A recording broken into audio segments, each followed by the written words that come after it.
Selamat malam untuk adik kakak yang terkasih dalam Kristus. Salam. Bagaimana kabar hari ini? Baik. Semoga selalu sehat dan dalam lindungan Tuhan. Amin. Terima kasih saya ucapkan kepada kita semua yang sudah berkenan hadir dalam kegiatan katekesi pada kesempatan ini. Sebelum mulai katekesi ini, saya ingin perkenalkan diri terlebih dahulu ya. Nama lengkap saya Claudia Sarina, biasa dipanggil Eli, jangan heran kalau lain dapat nama panggilan. Saya mahasiswa semester 3 dari kampus TIPA Santos Dirus Ruteng. Baik, tema katekesi yang akan saya bawakan pada kesempatan ini adalah orang muda Katolik yang menghidupi spiritualitas persaudaraan Kristiani.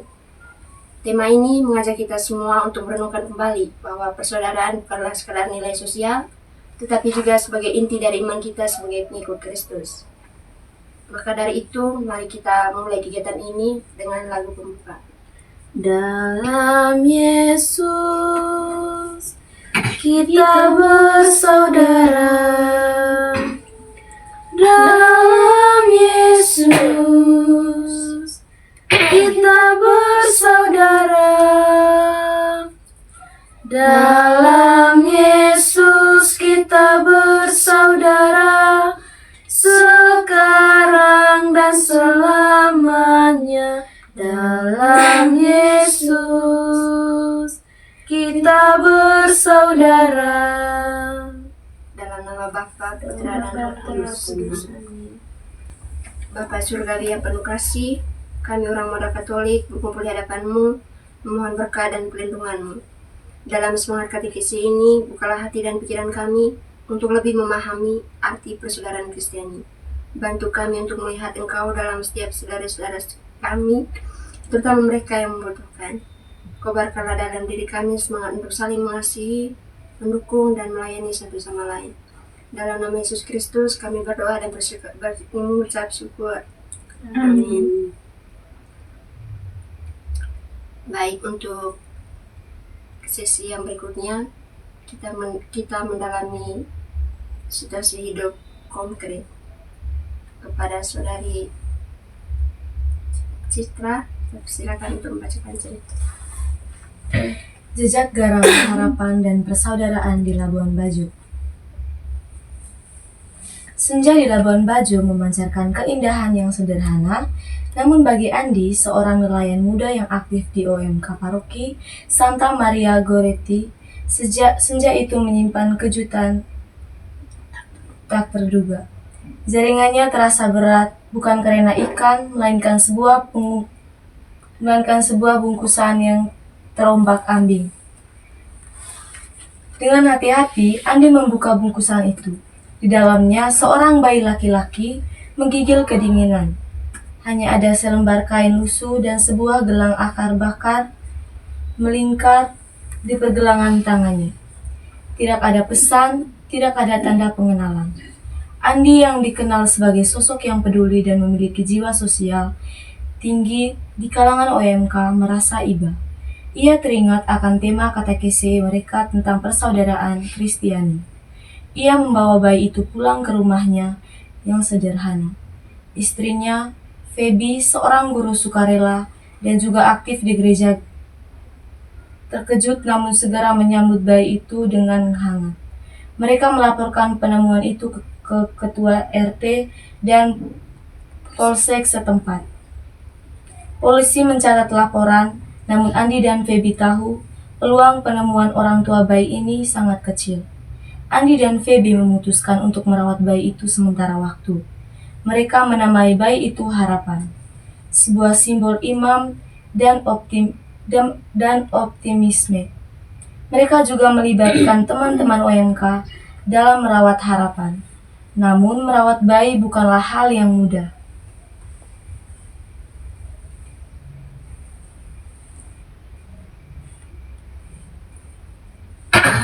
Andi harus tetap melaut, Feby harus mengajar.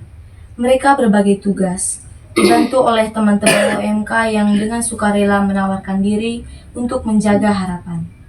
Di tengah keterbatasan, Andi dan Feby berusaha memberikan yang terbaik untuk Harapan.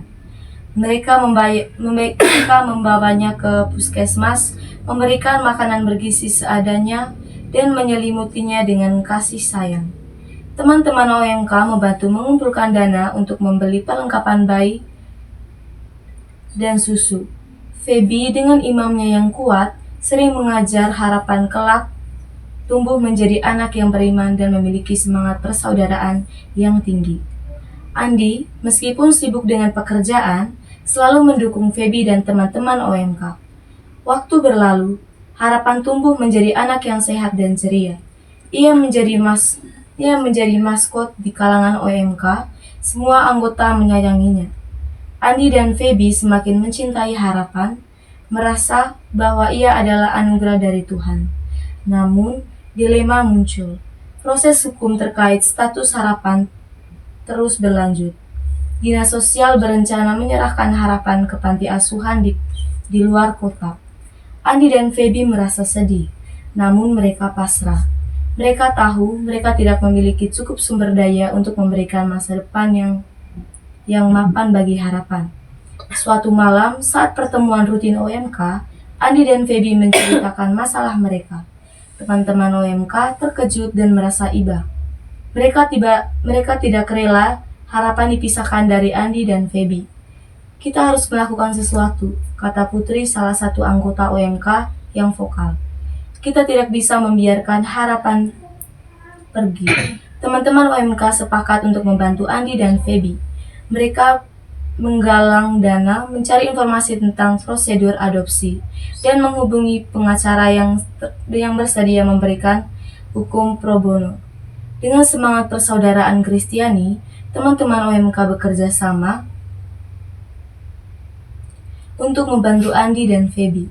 Mereka membuat proposal permohonan hak asuh, mengumpulkan surat dukungan dari tokoh masyarakat dan tokoh agama, serta mengadakan aksi penggalangan dana di gereja dan di pasar. Berkat dukungan dari teman-teman dan OMK komunitas, Andi dan Feby berhasil mengajukan permohonan hak asuh ke pengadilan. Mereka mengikuti semua proses hukum dengan sabar dan tekun. Akhirnya, tibalah hari yang dinanti-nantikan. Hakim memutuskan bahwa Andi dan Feby berhak mendapatkan hak asuh harapan. Hakim mempertimbangkan kasih sayang mereka, dukungan dari komunitas OMK, dan yang terpenting, kebahagiaan harapan bersama mereka. Andi dan Feby menangis haru. Mereka memeluk harapan dengan erat, bersyukur kepada Tuhan atas berkat yang tak terhingga ini. Teman-teman OMK bersorak gembira, merayakan kemenangan persaudaraan. Sejak saat itu, Andi dan Feby semakin bersemangat untuk membesarkan harapan.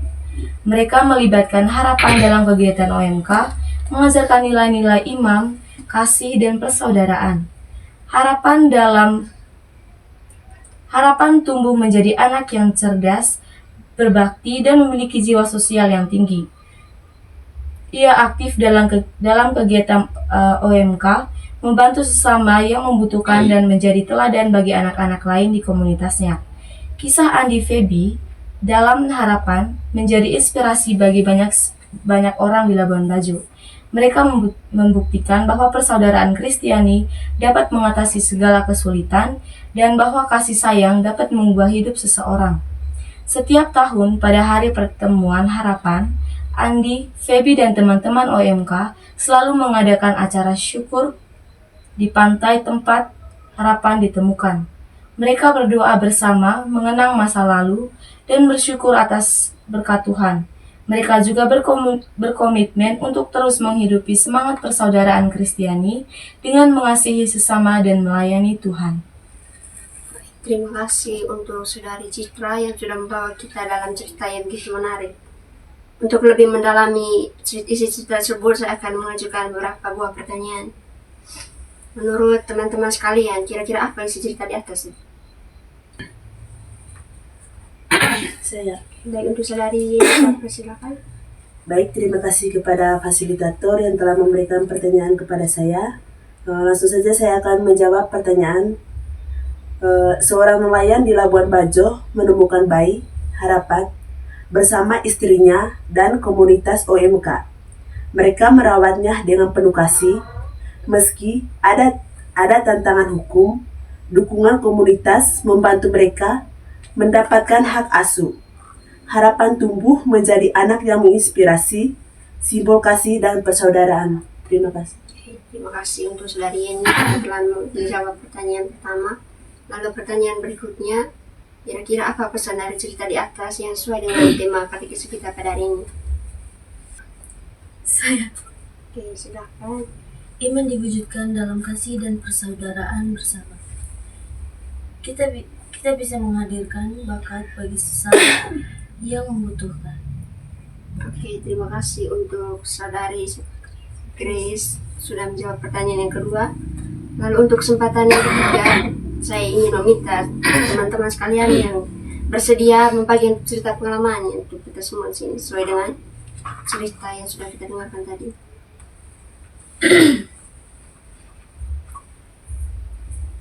Baik, jadi di sini saya akan men-sharingkan pengalaman saya waktu saya ospek di kampus Tipas. Jadi saya dengan kelompok, kebetulan ada kelompok waktu itu, kami harus menyelesaikan berbagai tugas dalam waktu yang sangat singkat. Jadi pada hari kedua saya hampir menyerah karena kelelahan dan belum terbiasa dengan aktivitas yang padat seperti itu. Namun, teman-teman kelompok itu tidak membiarkan saya merasa sendiri. Lalu mereka membantu menyiapkan tugas, berbagai catatan, bahkan menyemangati saya ketika terlihat kehabisan energi. Kerjasama itu membuat kami semakin akrab, rasa persaudaraan kami semakin mendalam. Dari situ saya belajar bahwa persaudaraan itu bukan hanya soal berada dalam kelompok yang sama, tetapi tentang saling mendukung di saat susah, di saat sulit. Lalu ospek yang awalnya terasa menegangkan bagi saya, akhirnya menjadi pengalaman yang hangat karena adanya rasa kebersamaan, keakraban dari kami. Oke, sungguh cerita yang sangat menarik. Terima kasih untuk saudari Peli yang sudah bersedia men-sharingkan pengalaman untuk kita semua ya. Setelah itu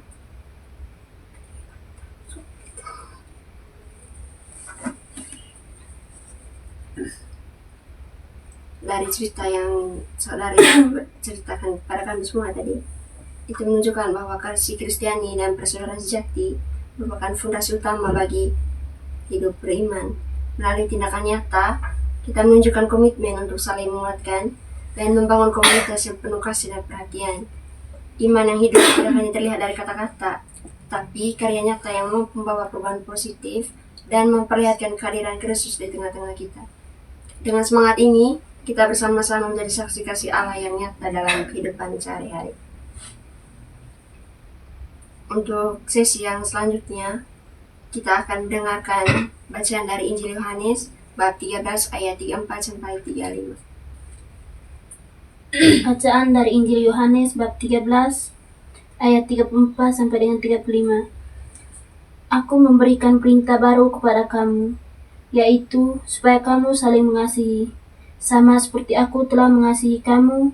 Dengan demikian pula, kamu harus saling mengasihi. Dengan demikian, semua orang akan tahu bahwa kamu adalah murid-muridku, yaitu jikalau kamu saling mengasihi. Demikianlah sabda Tuhan. Terpujilah Kristus.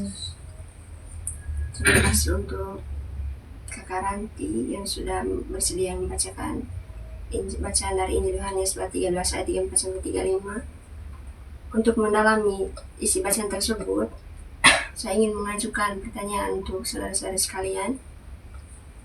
Dari bacaan tadi, kira-kira apa makna yang tersirat dalam bacaan tersebut? Saya Ya, persilakan. harus diwujudkan dalam tindakan nyata, pengampunan dan kerendahan hati, seperti teladan Kristus sendiri. Baik, terima kasih untuk saudari Jessica. Lalu untuk pertanyaan yang berikut, kira-kira menurut teman-teman apa ayat yang paling menyentuh dari bacaan tersebut?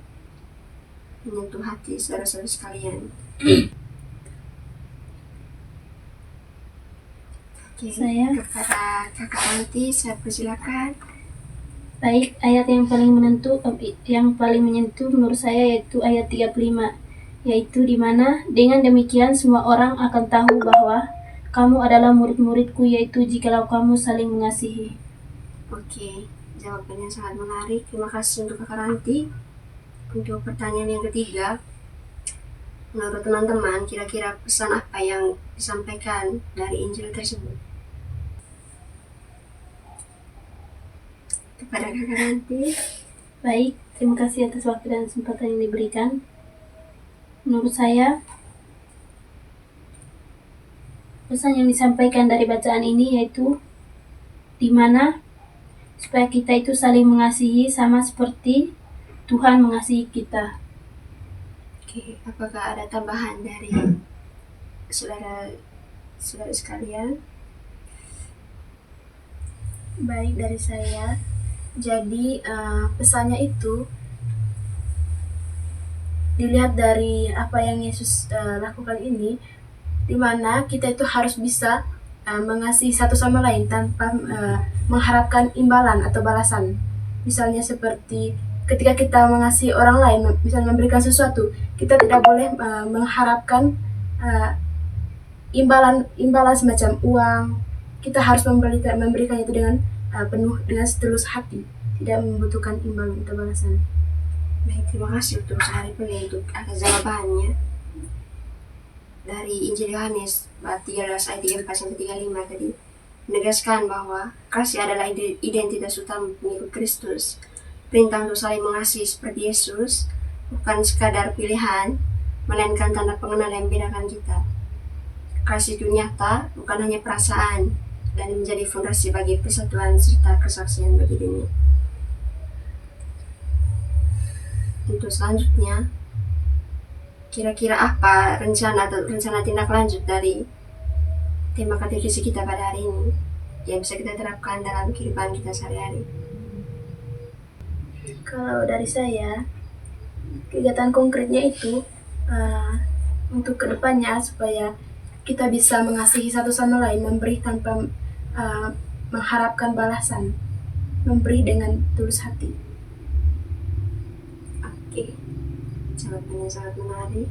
Apa ada rencana tindak lanjut lain dari teman-teman sekalian? Baik, kalau tidak ada dari teman-teman, jadi di sini saya akan memberikan tawaran konkret yang kedua, di mana kita kedepannya itu untuk terlibat aktif dalam kegiatan menggereja, misalnya seperti ikut berpartisipasi aktif dalam kegiatan latihan kor, mengambil bagian jadi lektor, lektris, pemazmur, ataupun dirgen. Oke, terima kasih untuk Saudari Peli.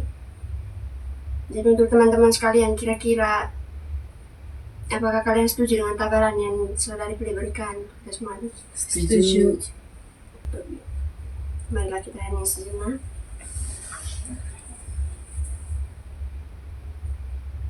Bapa kami yang ada di surga, dimuliakanlah namamu. Kerajaan-Mu Bila kehendakmu di atas Di atas bumi seperti dalam surga, berilah kami rezeki pada hari ini dan ampunilah kesalahan kami, seperti kami pun mengampuni kesalahan pada kami, dan jangan masukkan kami ke dalam pencobaan, tetapi bebaskanlah kami dari yang jahat. Amin. Allah Bapa yang Maha Kasih, kami bersyukur atas waktu yang Kau berikan kepada kami pada hari ini. Semoga apa yang telah kami pelajari dan diskusikan tentang OMK yang menghidupi spiritualitas persaudaraan Kristiani dapat kami pahami dengan baik dan kami terapkan dalam kehidupan sehari-hari. Berikanlah kami kekuatan untuk menjadi saksi kasih-Mu dimanapun kami berada.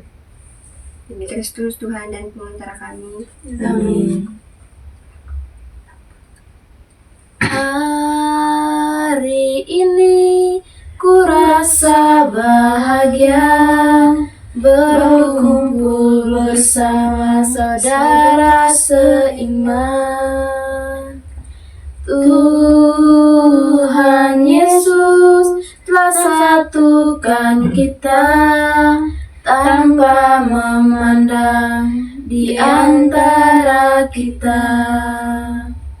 Bergandengan tangan dalam kasih, dalam satu hati, berjalan dalam terang kasih Tuhan. Kau sahabatku, kau saudaraku, tiada yang dapat memisahkan kita. Kau sahabatku, kau saudaraku, tiada yang dapat memisahkan kita. Dalam nama Bapa, Putra, dan Roh Kudus. Amin.